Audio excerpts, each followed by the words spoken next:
To masu kallo barkanku da uwar haka, ni ce taku malama zindan wacce dai kuka fi sani da Fatima M Kasim. To ina nan dai babban ku ba, kar ku gaji da ni. Na ƙara kawo muku wani sabon al'amari. Wato zobuna ne ga su nan, kun gan su? But amma they are not ordinary, ba ordinary zobe ba ne. Wato suna da kyau sosai, suna magungunan abubuwa sosai. Kamar mu mata su yana maganin abu 2 zuwa 3 zuwa 4 zuwa 5 ma duka, amma zan ba ku misalai kaɗan daga cikin aikin da zoben ke yi ga mu mata.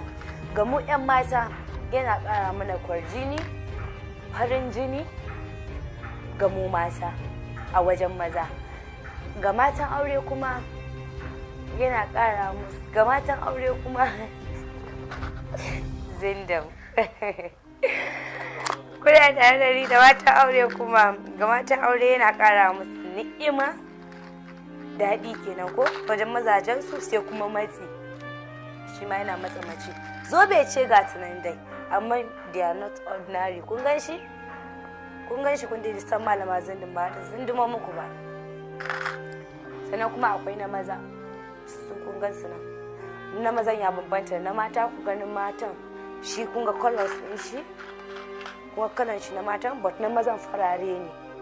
Shi ma na mazan yana da matukar kyau ku maza. Kusan ku yanzu maza ina ji da ku, malama zindin na ji da ku.